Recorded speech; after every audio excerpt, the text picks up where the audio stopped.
Lionel Messi কি শুধু একজন ফুটবলার নাকি ইন্টার মায়ামির জন্য এক জাদুর কাঠি?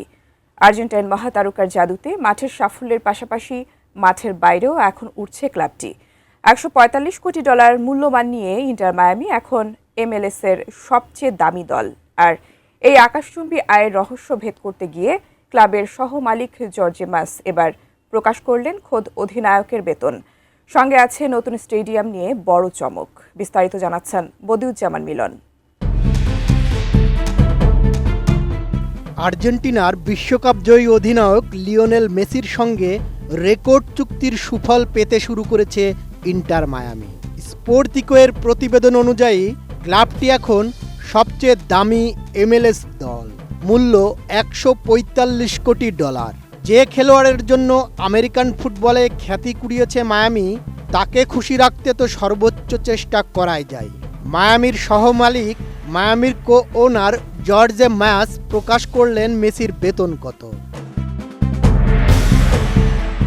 ক্লাবের স্পন্সরশিপ চুক্তি ও আয়ের অন্যান্য উৎসগুলোকে সর্বোচ্চ পর্যায়ে নিয়ে যাওয়ার প্রয়োজনীয়তা ব্যাখ্যা করতে গিয়ে মাস এই তথ্য জানান। তিনি বলেন, অধিনায়ক মেসি বছরে $7 কোটি থেকে $8 কোটি বেতন পান, যার মধ্যে ক্লাবের মালিকানায় তার শেয়ারও অন্তর্ভুক্ত রয়েছে। এই সপ্তাহের শুরুতে ব্রাজিলিয়ান আর্থিক সেবা কোম্পানি নূর সঙ্গে একটি চুক্তি করে মায়ামি। বিনিময়ে মায়ামি আন্তর্জাতিক বিমানবন্দরের কাছে দলের নির্মাণাধীন নতুন স্টেডিয়ামের নামকরণের সত্ত্ব পাবে তারা। 26,700 আসনের নূ স্টেডিয়ামের নির্মাণ কাজ এখনও চলছে। আগামী 4 এপ্রিল সেখানে প্রথম ম্যাচ হওয়ার কথা। নোভা এলইডি টিভি, ঝকঝকে ছবি, নিখুঁত শব্দ, 5 বছরের ওয়ারেন্টি। নোভা মানি সঠিক মান, নিশ্চিত সেবা। এক সাক্ষাৎকারে মাস ব্লুমবার্গকে বলেছেন, খেলোয়াড়রা ব্যয়বহুল হওয়ার কারণে আমার বিশ্বমানের স্পন্সর প্রয়োজন। আমি মেসিকে বছরে $7 থেকে $8 কোটি দেই। সে প্রতিটি পয়সার যোগ্য। মেসি মেজর লিগ সকারের সর্বোচ্চ বেতনভুক্ত খেলোয়াড়।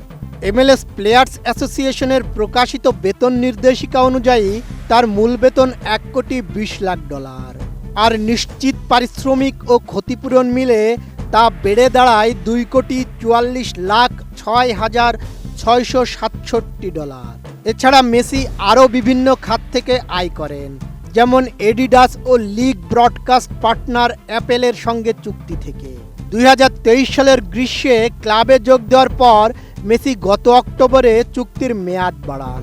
2028 মৌসুম পর্যন্ত ক্লাবটির সঙ্গে থাকবেন তিনি। লিওনেল মেসি কেবল একজন খেলোয়াড় হিসেবেই নয়, বরং ইন্টার মায়ামির জন্য এক পয়া জাদুর কাঠি হিসেবে আবির্ভূত হয়েছেন। মাঠের ফুটবল দলের চেহারা বদলে দেওয়ার পাশাপাশি মাঠের বাইরের ব্যবসায়িক সাফল্যেও ক্লাবটিকে নিয়ে গেছেন অনন্য উচ্চতায়। $145 কোটি ক্লাব ভ্যালুয়েশন কিংবা নূর মতো বড় প্রতিষ্ঠানের সঙ্গে চুক্তি, সবই যেন মেসির ব্র্যান্ড ভ্যালুরই প্রতিফলন। এখন ফুটবল প্রেমীদের অপেক্ষা শুধু আগামী 4 এপ্রিলের, যখন ইন্টার মায়ামি নিজেদের নতুন ঠিকানায় পা রাখবে। মেসির এই আমেরিকান রূপকথা ফুটবল ইতিহাসের পাতায় আর কত নতুন রেকর্ড যোগ করে, এখন সেটিই দেখার বিষয়। বদিউজ্জামান মিলন, ATN নিউজ।